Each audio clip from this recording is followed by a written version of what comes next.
welcome to Lovin' Life's Journey DIY. I'm Chantel. Thank you so much for tuning in. In today's video, I have some fall decor projects that are easy enough for a beginner crafter, but they are fun and beautiful enough that anyone would love to display them in their home. And the best thing is they're all under $8 to create. So let's jump in and get started. For this first project, I was inspired by this sign from Dollar Tree that says gather. I really like the saying, but I don't really love the background. I wanted to put something more fall-like behind it, and so I was going to use this scrapbook paper, but I thought it was going to be kind of hard to get back behind the words. So I got to thinking and came up with this other project instead. So I'm going to be using this wall art picture frame from Dollar Tree, and I will be using this piece of scrapbook paper. It's just one that I had on hand. You can pick up any fall type of scrapbook paper. And then I'm going to be using the word harvest out of this package of 3 galvanized words from Dollar Tree. The other words they have are welcome and thankful. And then I'm going to be using some of these white pumpkin picks, also from Dollar Tree. And I'm going to be using a little bit of this orange raffia. I picked up this 3-pack of raffia, I think last year during the fall season, and so I think that orange will go really nicely with this. So I'm going to start by removing the back, and I'm using this staple remover. This seriously is one of my favorite crafting tools. It's linked below in the description, and you'll see me use it probably 5 times in this video. Then I'm going to take some of my chalk paint, and I'm just using an off-white color. This is called Chiffon Cream. I'm going to be painting the frame, but because this frame is pretty slick, I am going to sand it with some sandpaper to kind of rough it up so that the paint will stick better to it. And then I'm going to give it a couple of coats of paint so that the black is all covered. While my frame is drying, I am going to take the centerpiece of that frame that I took out, and I'm going to cover it with my scrapbook paper. So I'm just going to trace around that, cut it out, and I'm just going to use a regular Elmer's glue stick to glue the paper on. I find this works better than using Mod Podge because I get fewer wrinkles this way. Now that my frame is dry, I'm going to take some dark brown chalk paint, and I am going to use a dry brush that has kind of stiff bristles, and I'm going to take just a very tiny bit of paint on my brush and dry brush across the frame to give it that worn and aged look. And this step is optional, but I do think it's a good idea to spray it with a clear matte sealer. Now I'm going to put that back piece back into the frame. So next I'm going to add my word across the center, and I'm gluing it on top of the frame so it gives it more of a 3-dimensional look. So I'm going to add a little bit of hot glue to the sides where the word is touching the frame. And I'm making sure that it's pulled tight across so it's not sagging. And one thing I would say here is to be careful with the hot glue. Try to get it only where you need it, because if you get a little too much and you try to remove the excess, it will probably pull the paint off of your picture frame. So here I am just taking some strands of the raffia, and I'm going to kind of wind them around my hand, or just wind them kind of in a little ball, making kind of a little nest, and then I will be putting the pumpkins in the center of that. So on the picks, I'm going to snip off the pumpkins from the little wood sticks, and I did also trim the stems of the pumpkins because they looked just a little bit too long and not real natural. So I did trim those down as well. So I did take another piece of raffia and just tied around the center of this just to make it a little bit easier to glue to the piece. That way I didn't have to use a lot of glue. I could just kind of glue it just right there in the center Then I took my scissors, trimmed off some of the extra long pieces, and also cut some of those loops so that it didn't look so much like a bow and looked a little bit more messy. Because I wanted it to look kind of more like straw or hay. I know it's orange and not yellow, but that was kind of the texture I was going for. And then I just use a little hot glue, glue that down in the center, hold it down until it is set and secure. And then I'll just glue my 3 little pumpkins on top.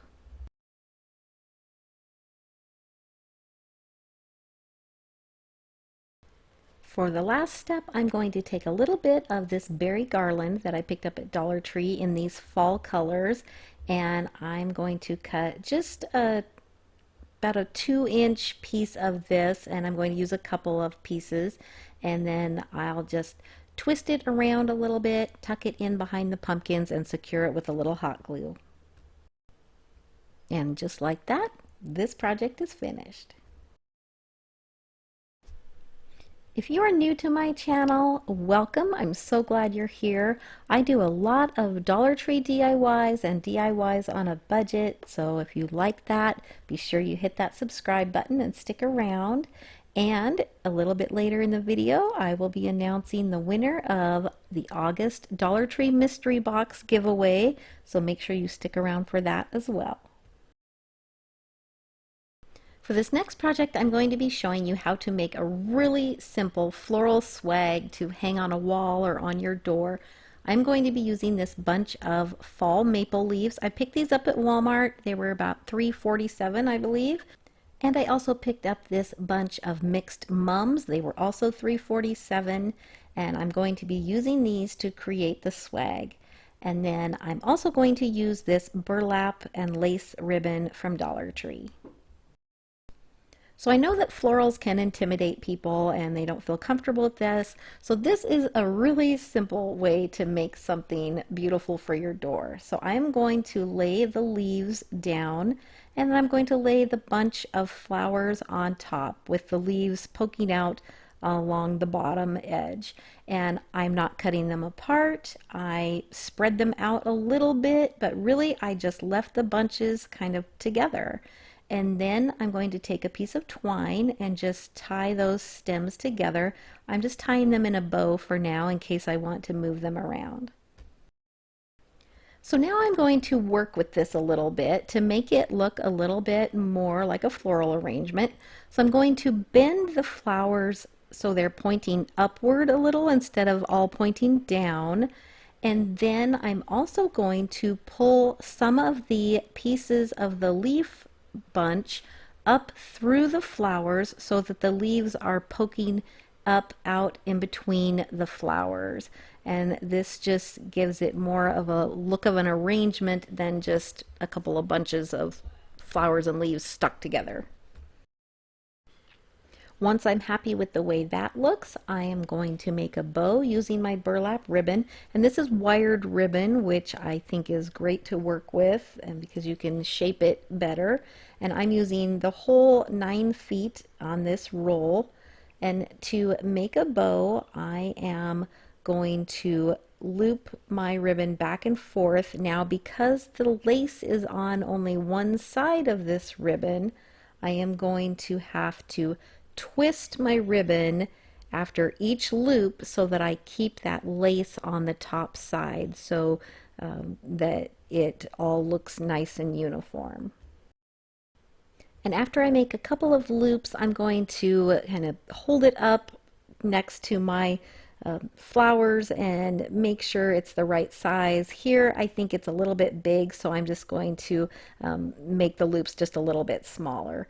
And then I'm going to go back and forth making these loops until I get to the end of my ribbon.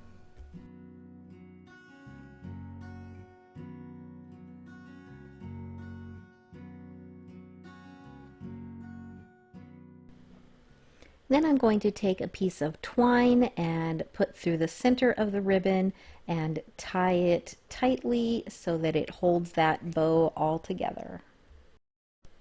And then it's real easy just to shape it and fluff it and make it look the way that you want it to. So now I'm going to tie that twine that I had originally tied around those stems, tie it in a knot, cut off the extra, and then I'm going to tie my bow to the top. And I'm just using the twine that I used to tie through the center of the bow, and I'm just tying it tightly and making sure that it's secure. Then I will take my scissors and trim off the ends of my ribbon.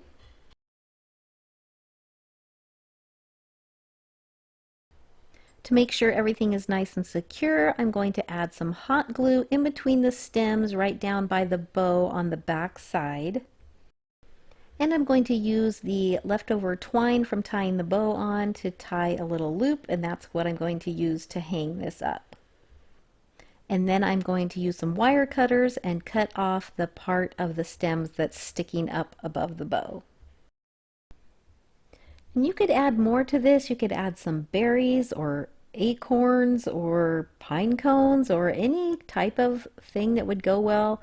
But I was looking for something fast and simple to do, and I think this turned out pretty well. I do want to let you know that we have a second YouTube channel called Lovin' Life's Journey. This is Lovin' Life's Journey DIY. That channel is just Lovin' Life's Journey, and it is more of a vlog channel. It has things about our family and life and travels, and so if you enjoy those types of videos, be sure to head over. The link is in the description box below. Come over and say hi and subscribe and see what we've been up to.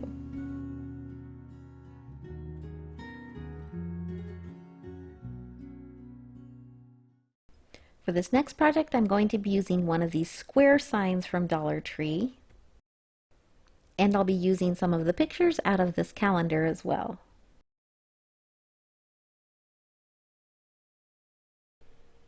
I'm using one of these signs from Dollar Tree. This is a fall one. You can get them different seasons, but it needs to be one that's open in the back like this. And I'll be using about 4 of these craft sticks. To start out with, I'm going to use my handy little staple remover and pry out that little hanger in the back of the sign. I'm going to use my chiffon cream chalk paint to paint this, and you can use any color you want. I wanted to choose something that would work well for all seasons, so it would be kind of neutral. And I did start painting this, and then I realized that I needed to glue my craft sticks inside this, so I stopped painting and did that step. So make sure you glue the sticks in before you start painting. So I'm gluing 2 of the craft sticks together, so I have a double thickness, and then I'm going to glue those in the bottom of this box. So I'm using the sign more like a box, and so I will glue those a little bit closer to one of the longer edges. It's going to be used as a lip to hold up my sign, and it'll make sense as we go along here. So now that I have mine glued in, I'm going to go ahead and paint this whole thing with my off-white chalk paint. And because mine was a little bit of a darker color, I did have to do several coats. So I'm going to set that aside and let it dry completely, and then I am going to cover my sign. And basically this is going to be the same process as we used in that first DIY. I'm going to remove the hanger on this sign because I don't need that. Then I'm going to cut out one of the pictures that I want to use from the calendar, and it's nice because these signs and those calendar pages are almost exactly the same size, so this works really great. It makes it really easy.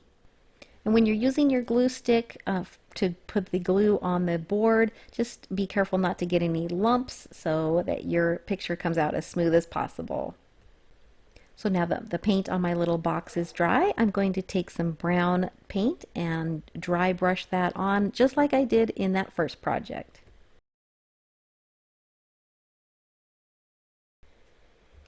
So one thing I hadn't thought of when I was designing this was that my sign was going to be too heavy and it was going to cause this to tip over. But that's easily fixed, and I decided I wanted my sign not to lean back quite as much. So I'm taking a little 6-inch dowel and I'm going to glue that between the craft sticks and the side of the box so that I have a narrower place for my little sign to sit, and this is going to cause it to sit up straighter so it won't want to tip quite as much, but it still does want to tip, so I need to put some weight in my little box. So that's where these little glass marbles or beads from Dollar Tree come in. I am going to add these in the bottom of my little box, and that will give it the weight that it needs, and then I can add some embellishments and decorations on top of this to hide this. Now if you like the looks of the glass beads, maybe that goes really well with your style or your sign, then you can just leave it that way. But I am going to actually cover mine up so it has a little bit more of a farmhouse look. So I am going to use some of this Spanish moss that I had on hand. You can get this at Dollar Tree, but I've had this giant bag for like ever, and so I'm going to use this. I did remove some of the glass beads because, or marbles or whatever these are called, I don't know. But I removed some of them so that I had room to put my Spanish moss in there, and I didn't want it to stick up too high and cover up my picture. And then I just added the moss and these pink burlap roses that I got at Dollar Tree, and I think this looks really pretty. Now, it doesn't really look very fall-like, so the cool thing about this is you can change it up for any season. You can use any of the pictures in these calendars, you can change it up, and you can add different embellishments and decorations to go with the picture that you have. It is super versatile and super easy, and I really like how it can be changed for any season.